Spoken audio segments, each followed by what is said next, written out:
La NBA nos ha regalado superproyectos que se la pegaron de maneras impensables, equipos que juntaron muchísimo talento para conquistar el título y que por una razón u otra acabaron sin cumplir su objetivo. Soy David Casas y en este vídeo para Gigantes vamos a ver a esos super equipos que intentaron ganarlo todo por la vía rápida y no sucedió. Si quieres más contenido como este, te animo a que dejes un like, te suscribas al canal y disfrutes de todo lo que vas a encontrar en Gigantes. Y ahora sí, vamos al lío. Cuando Charles Barkley llegó a Houston en 1996, los Rockets no partían de cero. Hakeem Olajuwon y Clyde Drexler habían levantado el anillo juntos en 1995, pero un año después, los Bulls de Michael Jordan habían recuperado el control. Houston entendió que, si querían ganar de nuevo, necesitaban un esfuerzo extra. Barkley era la respuesta, una estrella enorme, MVP,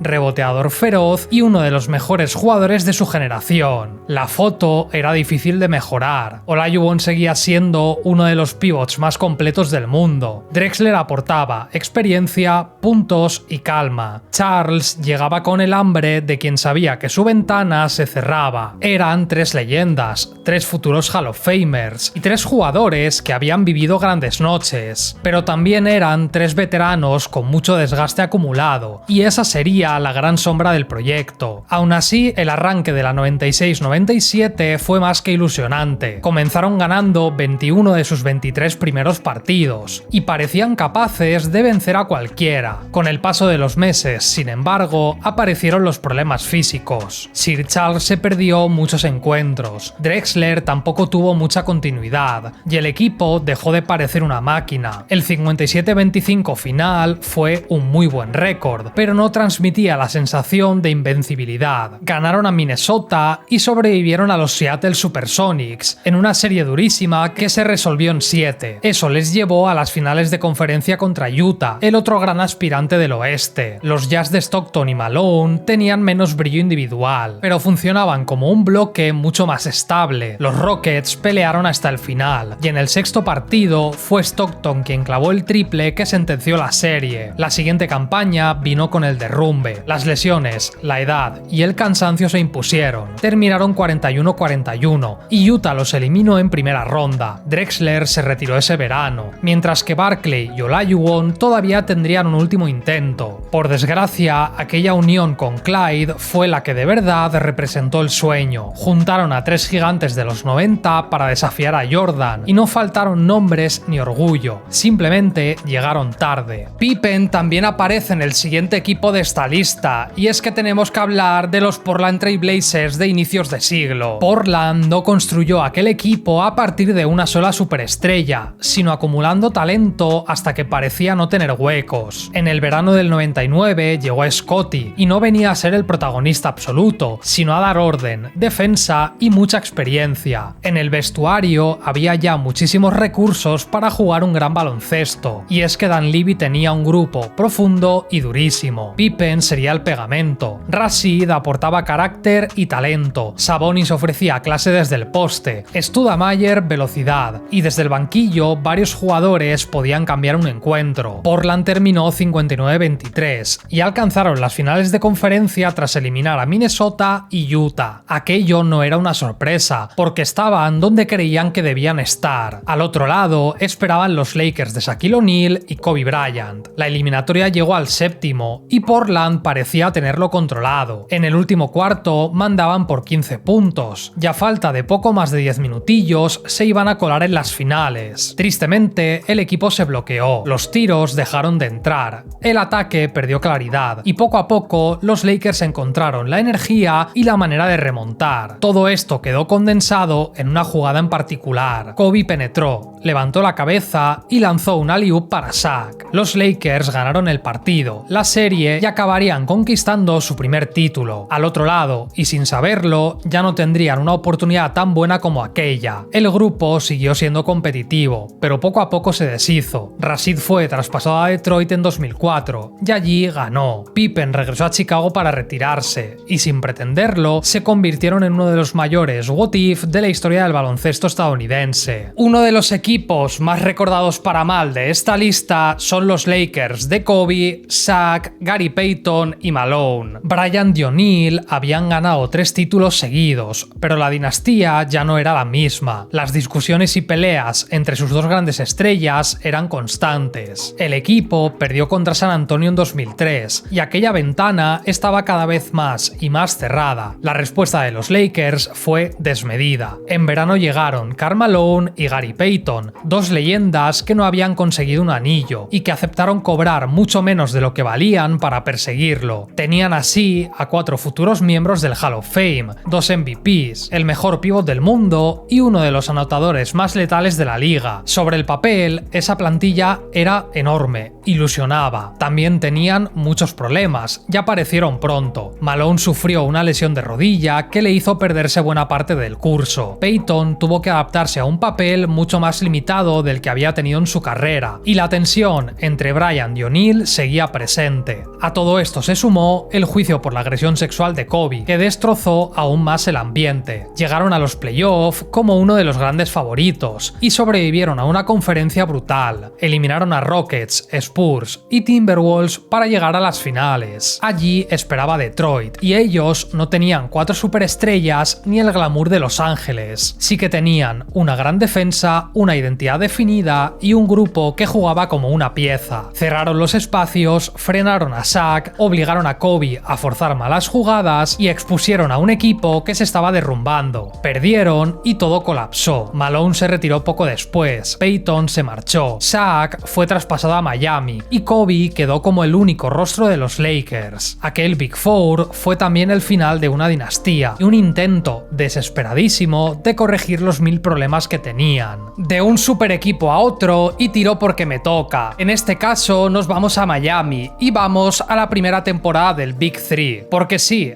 al final acabaron ganando 2 títulos, pero menudo tortazo se pegaron. El verano de 2010 cambió la NBA. LeBron James dejó Cleveland, Chris Bosh dejó Toronto y ambos se unieron a Miami para jugar junto a Dwayne Wade. La presentación del proyecto tuvo humo, muchos focos, mucha prensa y la promesa de ganar muchos anillos. Los Heat se convirtieron así en el enemigo público de la liga. Arrancaron con dudas, con LeBron y Wade alternándose la pelota y con Bosh tratando de encontrar su sitio entre 2 jugadores que dominaban cada posesión. Poco a poco, Spoelstra ordenó las piezas y el equipo acabó con 58 victorias. Se cargaron a Boston y también pasaron por encima de los Bulls de Derrick Rose. Al llegar a las finales frente a Dallas, el relato estaba preparado. El nuevo imperio contra unos Mavericks veteranos que dependían de Dirk. Miami ganó el primer partido y se puso 2-1 en la serie. En ese momento, el título parecía cerca, pero la realidad estuvo lejísimos. Los Mavericks convirtieron cada posesión en una prueba de paciencia. Cerraron la pintura y obligaron a LeBron a jugar con una incomodidad que no se le había visto. Wade sostuvo al equipo durante varios tramos y Bosh también aportó. El problema fue que James se apagó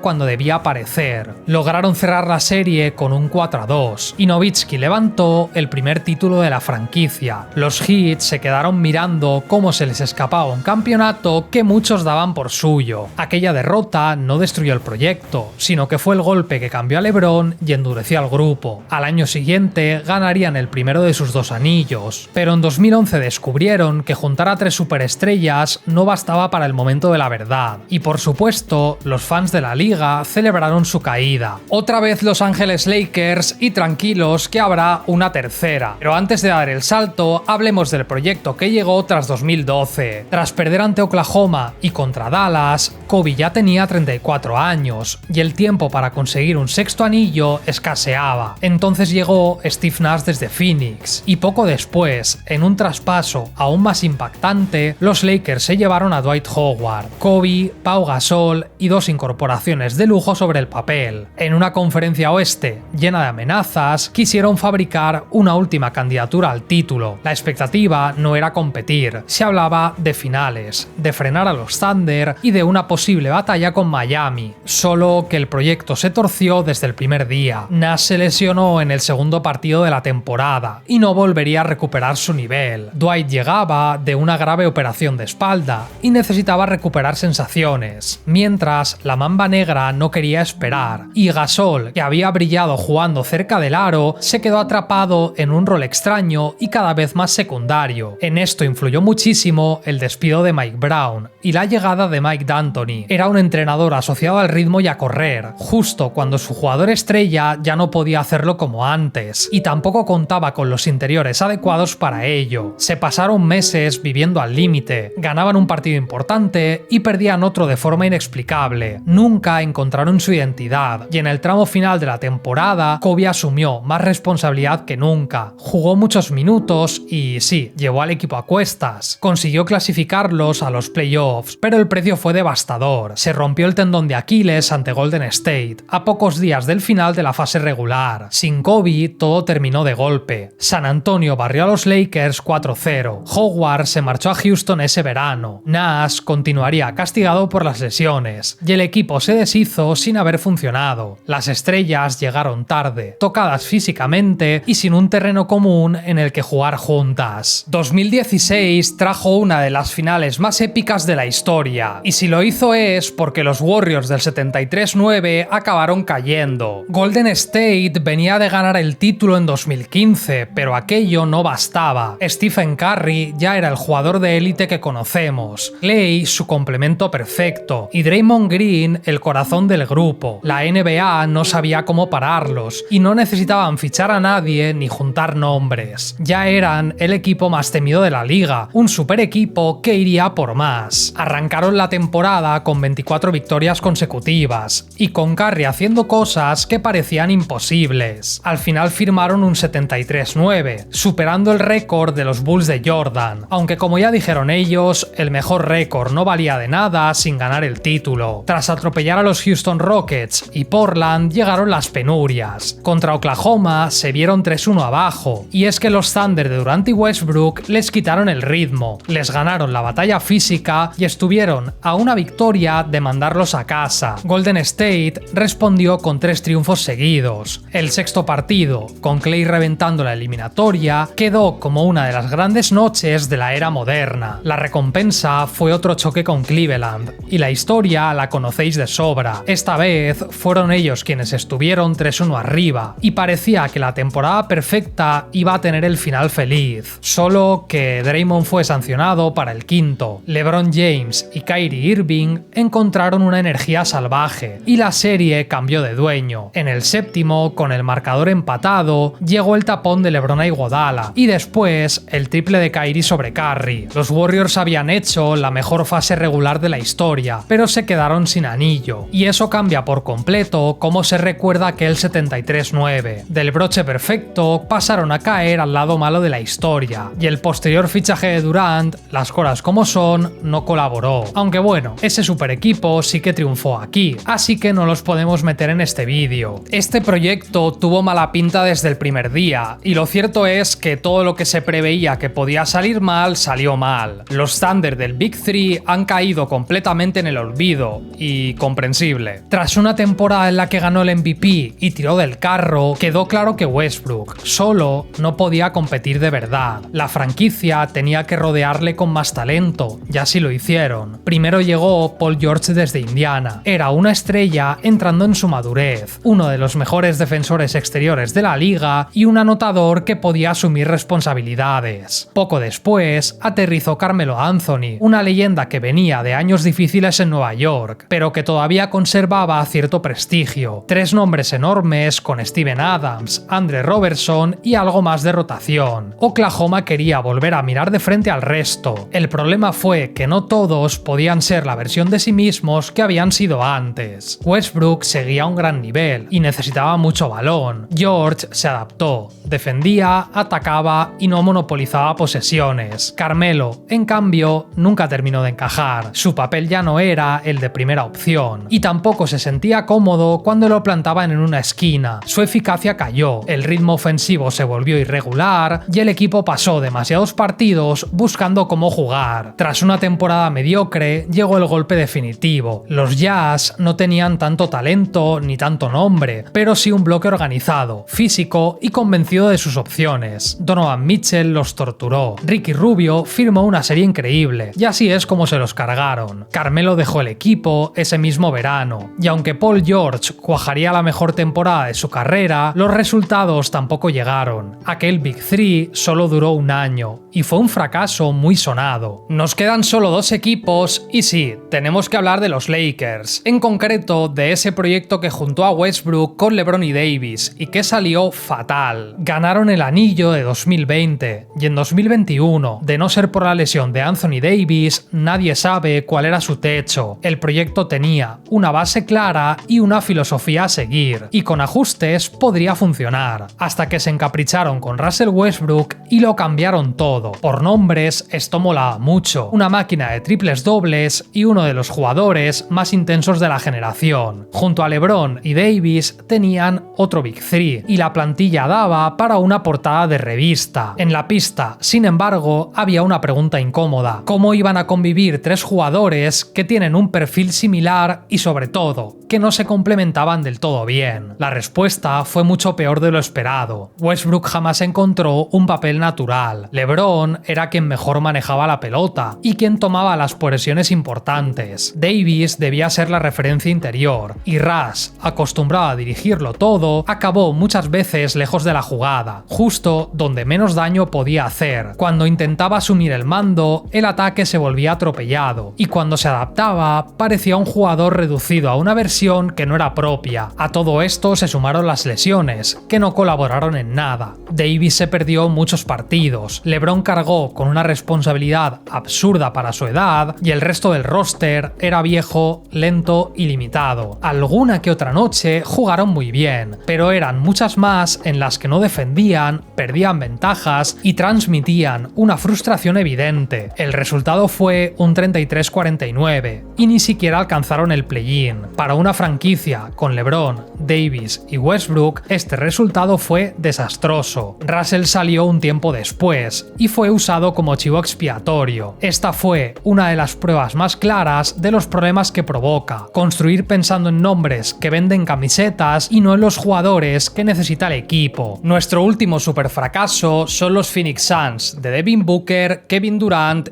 y sí, Bill. Hablamos de uno de los peores proyectos que hemos visto en este vídeo, y es que vaya tela. Tras perder las finales de 2021 y tras una durísima caída contra Dallas, pegaron un volantazo en un proyecto que pedía cambios, pero no estos. Primero llegó Kevin Durant en febrero del 23. Después, en verano, Matt Ishbia compró la franquicia y fue mucho más lejos. Envió a Chris Paul, Landry Shamet y futuras rondas a Washington para conseguir a Bradley Beal. Booker, Durant y el mencionado formarían un trío ofensivo difícil de ignorar. El problema estaba en todo lo demás. Para reunir a 3 estrellas, renunciaron a la profundidad, al margen salarial y a muchos activos de futuro. Además, eran 3 jugadores exteriores cómodos con el balón en las manos. Talento había de sobra, pero no solo se vive de ello. Las dudas sobre quién iba a dirigir los finales ajustados y, sobre todo, quién leches iba a defender estaban ahí. También aparecieron lesiones y poco a poco Phoenix vivió una temporada terrible. Había más chispazos individuales que verdadera estabilidad. Aún así, se clasificaron a los playoffs y algún que otro analista mencionaba que, oye, con Booker y Durant, si explotaban, podrían vencer. Esto, naturalmente, no llegó. Minnesota los barrió 4-0 en primera ronda, y el trío terminó la serie con un -51 cuando compartían pista. El siguiente curso fue todavía peor. Acabaron 36-46, y ni siquiera llegaron al play-in. El proyecto no daba miedo, no transmitía peligro, la plantilla no tenía margen, y la sensación es que todo había acabado. Recordad lo mal que salió esto, que a Bill lo tuvieron que cortar. Durant fue traspasado a Houston, y con ello comenzaron una reconstrucción ligera, un adiós a un proyecto que de entrada tampoco tenía mucho motivo para existir, y que acabó todavía peor de lo que esperaban los mayores críticos. Y esto ha sido todo. Os leeremos en los comentarios y me toca recordaros lo más importante. Si queréis más contenido relacionado con la NBA y con el mundo del baloncesto en general, suscribíos a Gigantes. Además de mis vídeos, vais a encontrar a compañeros que hacen cosas increíbles. Así que nada, déjate un buen like, suscríbete y nos veremos pronto por aquí.